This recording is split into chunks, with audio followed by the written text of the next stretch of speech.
13イエスの変容。イエスとヨハネは旅を続け、森の中を歩いていた。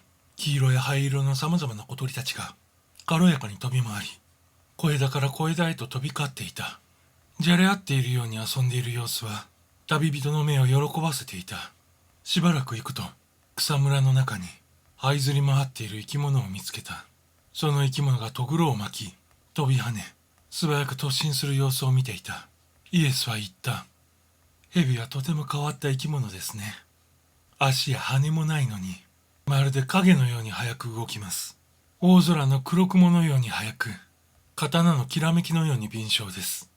ヨハネは言った。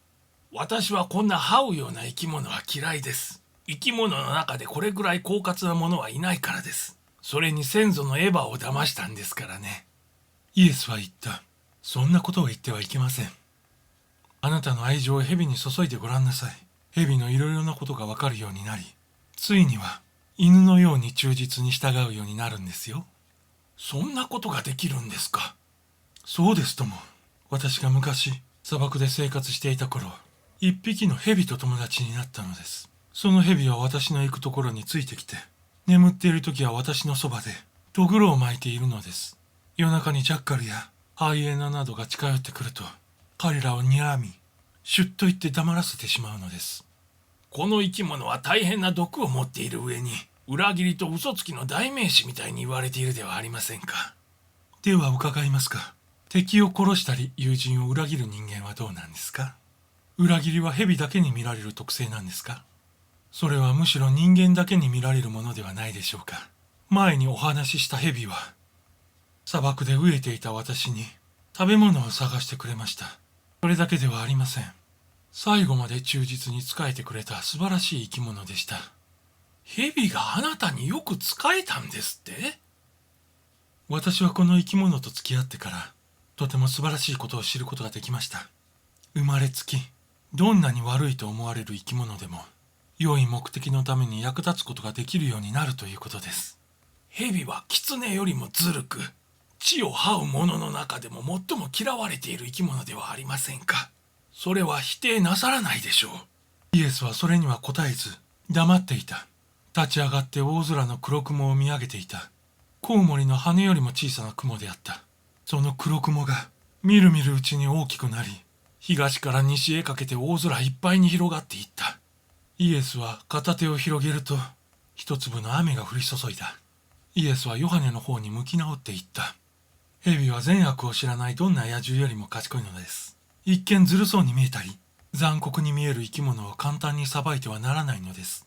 同じように、悪人とか不正な人と決めつける高飛車な言葉は、差し控えた方が良いのです。さあ、先を行きましょう。二人の若者は森の中に雨宿りができるところを探し、そこで休んだ。北風に乗って地上を洗い去るような激しい雨が降ってきたからである。夕方になると雨はすっかり上がり、青空が見えてきたので、ヨハネは言った。あの小屋で休ませてもらいましょうよ。イエスは何にも答えなかった。彼はヨハネから少し離れ、緩やかな山の峰を歩いていた。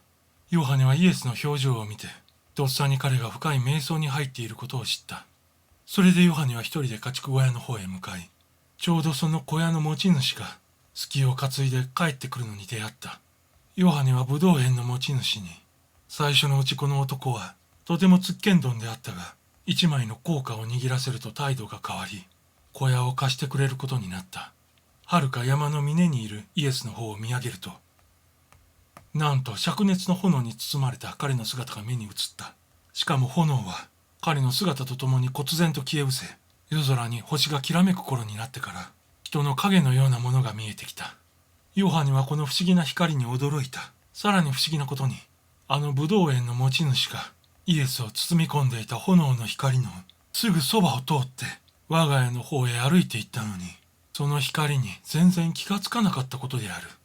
夜が更けるにつれて、暗闇も深くなってきたが、イエスの周りにある炎の光だけは、煌々と輝いていた。ヨハネは頭を垂れて祈っていた。あまりの静けさに、この世もすべての生き物も、すべて消え失せてしまったように思えた。ヨハネは自分が今、影にしか過ぎないこの世から、実在の世界、霊界、に引き込まれていたことを知らなかった。うっとりとして我を忘れ、全存在が喜びにあふれていた。